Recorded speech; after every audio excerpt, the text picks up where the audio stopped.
नमस्कार, लेक्सिटी न्यूजमा तपाईंलाई स्वागत छ। अब अहिलेसम्म प्राप्त मुख्य खबरहरू सुन्नुहोस्। प्रधानमन्त्री पुष्पकमल दाहालले नक्कली भुटानी शरणार्थी प्रकरणका दोषी जुनसुकै तहका व्यक्ति भए पनि कानूनी कारबाहीको दायरामा ल्याइने बताएका छन्।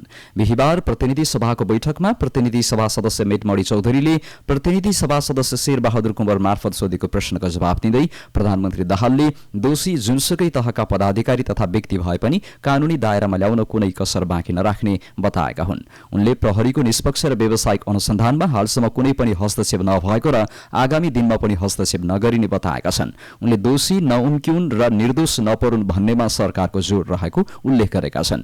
प्रधानमन्त्री दाहालले प्रहरीले स्वतन्त्र र निष्पक्ष छानबिनको प्रक्रिया अगाडि बढाइराखेको जानकारी दिए। उनले नक्कली भुटानी शरणार्थी प्रकरणका दोषीलाई कारबाहीको दायरामा ल्याएर मात्रै सुशासनको नयाँ प्रक्रियाको थालनी गर्न सकिन्छ भन्नेमा सरकारको विश्वास रहेको बताएका छन्।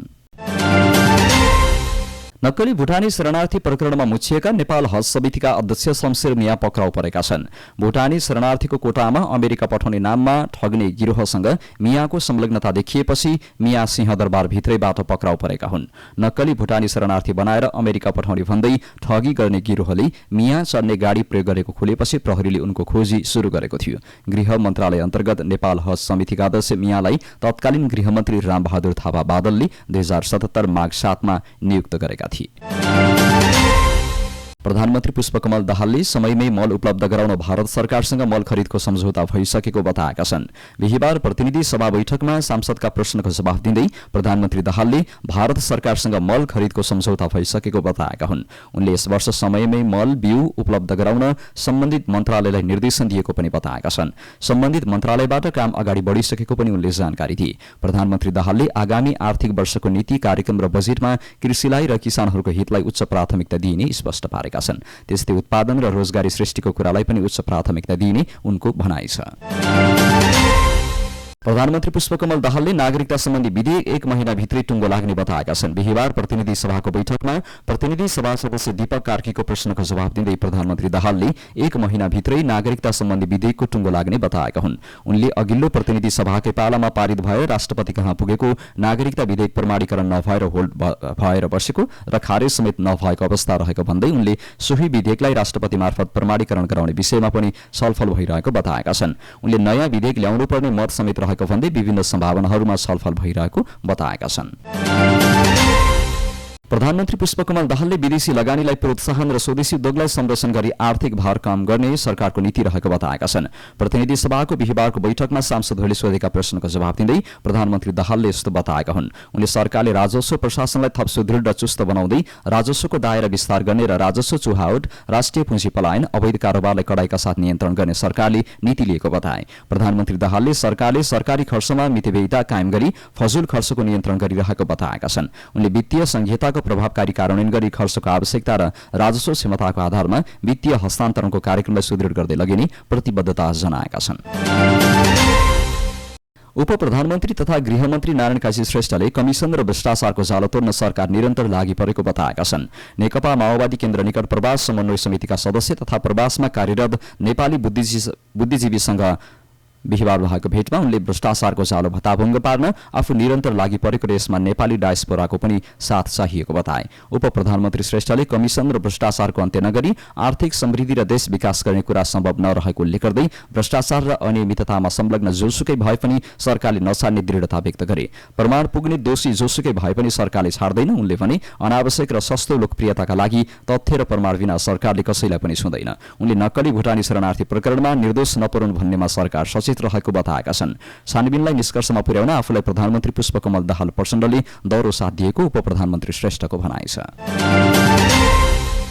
प्रधानमन्त्री पुष्पकमल दाहाल प्रचण्डले माओवादी पूर्व लडाकुको नाममा भ्रष्टाचार भएको भन्ने आरोपहरू केवल आरोप मात्र भएको बताएका छन्। संघीय संसद अन्तर्गतको बिहिबारको बैठकमा प्रधानमन्त्री पुष्पकमल दाहाललाई प्रश्नोत्तर कार्यक्रममा राप्रपाका सांसद ज्ञानेन्द्र शाहीले 8460 पूर्व लडाकुको नाममा अरबौं रुपियाँ गएको छ, ती लडाकु को हुन् अनि क्यान्टोनमेन्टमा भएको भ्रष्टाचारमा छानबिन गर्न तयार हुनुहुन्छ भन्ने प्रश्नमा प्रधानमन्त्री दाहालले भने क्यान्टोनमेन्टमा भएको घोटालाबारे कसैले छानबिन गरेर आफू दोषी भई जेल जान तयार रहेको बताए। उक्त क्यान्टोनमेन्टको भ्रष्टाचारको आरोप कपोल कल्पित मात्र रहेको प्रधानमन्त्री दाहालले बताएका थिए। यस्तै दाहालले निकट समयमा हुने आफ्नो भारत भ्रमणमा नेपालको राष्ट्रिय हित, राष्ट्रिय एकता, अखण्डता र स्वाधीनतामा कुनै किसिमको सम्झौता नहुने बताएका छन्।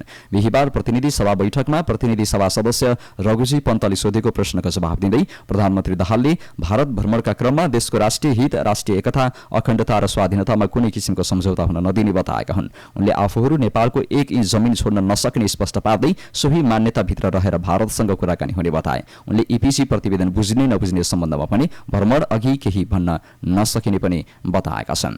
यस्तै दाहालले जनयुद्ध र जनआन्दोलनका घाइते र अपाङ्गता भएका व्यक्तिहरूको पुनर्स्थापना र परिपूरणको कार्यलाई प्राथमिकता दिइने बताएका छन्। बिहीबार प्रतिनिधि सभा बैठकको प्रश्नोत्तर कार्यक्रममा सांसदका प्रश्नको जवाब दिँदै प्रधानमन्त्री दाहालले संक्रमणकालीन न्यायसँग सम्बन्धित बाँकी कामहरू पूरा गर्न सरकार प्रयत्नशील रहेको पनि बताएका छन्। प्रधानमन्त्री पुष्पकमल दाहाल प्रचण्डले जेलमा रहेका रेशम चौधरीको पक्षमा सरकार रहेको बताएका छन्। यसअघि पनि अध्यादेश ल्याएर उनलाई छुटाउन प्रयास गरेको उनले बताएका छन्। अहिले सर्वोच्च अदालतले एउटा टुङ्गो दिएको छ, अब यो विषयलाई कसरी समाधान गर्ने भन्ने विषयमा टुङ्गोमा पुर्याउन हामीले छलफल गरिरहेका छौं, प्रधानमन्त्री दाहालले भने। प्रतिनिधि सभामा प्रधानमन्त्रीसँग प्रश्नोत्तर कार्यक्रममा प्रधानमन्त्री प्रचण्डले राजनीतिक आन्दोलनमा बन्दी जीवन बिताइरहेका रिहाको विधेयक संसदमा पेश भइसकेको र यो विधेयक पास हुने आफूले विश्वास लिएको बताए। यो केवल चौधरीको मात्र होइन, अन्य राजनीतिक बन्दीहरूको बारेमा हामी गम्भीर रहेका छौं।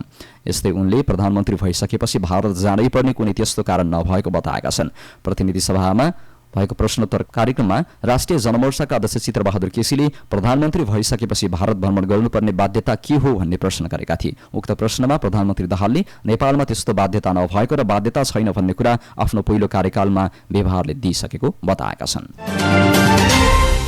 नेपाल विद्युत प्राधिकरणले आफ्ना चालू खर्चहरूमा कटौती थालेको छ। प्राधिकरणले प्रधान कार्यालयमा परिसरभित्र रहेका सबै कार्यालयहरू, निर्देशनालय र विभागमा विविध शीर्षकहरूमा हुने खर्च कटौती गर्न विभिन्न निर्णयहरू गरेको छ। प्राधिकरणका कार्यकारी निर्देशक कुलमान घिसिङले गत 28 वैशाखमा परिपत्र जारी गर्दै मुलुकको अर्थतन्त्रमा आएको शिथिलतासँगै प्राधिकरणमा समेत विविध शीर्षकहरूमा हुने खर्च कटौती गर्दै नियन्त्रण गर्नुपर्ने देखिएको बताएका छन्। परिपत्र अनुसार प्राधिकरणले कार्यकारी निर्देशकको स्वीकृति बेगर सार्वजनिक बिदाको दिन गाडी प्रयोग गर्न प्रतिबन्ध लगाएको छ। नेकपा एमालेका महासचिव शंकर पोखरेलले सामाजिक अराजकताको जगमा नीतिहीन उद्देश्यहीन र गन्तव्यहीन पपुलिस्टहरू राजनीतिक विकल्पका रूपमा प्रस्तुत भएको र समाजले त्यसलाई आशाको नजरले हेर्ने अवस्था आएको बताएका छन्। सामाजिक सञ्जाल फेसबुकमा लामो स्टाटस लेख्दै उनले पपुलिस्टहरूबाट समाजको रूपान्तरण र आर्थिक तथा राजनीतिक संकटको समाधान हुन नसक्ने ठोकुवा पनि गरेका छन्। पछिल्लो 24 घण्टामा थप 24 जनामा कोरोना भाइरसको संक्रमण पुष्टि भएको छ। स्वास्थ्य मन्त्रालयका अनुसार 1839 नमुना मध्ये 761 जनाको पीसीआर परीक्षण गर्दा 14 जना र 1078 जनाको एन्टिजेन परीक्षण गर्दा 10 जना गरी 24 जनामा कोरोना संक्रमण पुष्टि भएको हो। यस्तै कोरोनाको सक्रिय संक्रमितको संख्या 88 पुगेको छ भने संस्थागत आइसोलेसनमा 9 जना, आइसियुमा 1 जना र भेन्टिलेटरमा 1 जना उपचाररत छन्। बिहीबार सुनको मूल्य घटेको र चाँदीको मूल्य स्थिर रहेको नेपाल सुन चाँदी व्यवसाय महासंघले जनाएको छ। सुनको मूल्य तोलामा 300 रुपियाँले घटेर कारोबार भएको छ। यस्तै छापाल सुनको मूल्य 1,09,078, तेजाबी सुनको मूल्य 1,09,200 र चाँदीको मूल्य 1,370 रुपियाँमा तोलामा स्थिर छ।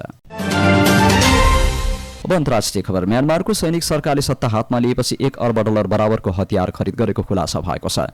राष्ट्रसङ्घीय विशेषज्ञ टोलीले सन् 2021 फेब्रुअरी 1 मा सत्ता कब्जा गरे यता सैनिक सरकारले चीन, रुस, सिङ्गापुर लगायतका देशहरूबाट $1 अर्ब को हतियार किनेको दावी गरेको हो। रुसबाट $40 करोड बढी, चीनबाट $25 करोड बढी र सिङ्गापुरबाट $25 करोड बढीको हतियार बिक्री भएको दावी पनि राष्ट्रसङ्घीय टोलीको रिपोर्टमा गरिएको छ।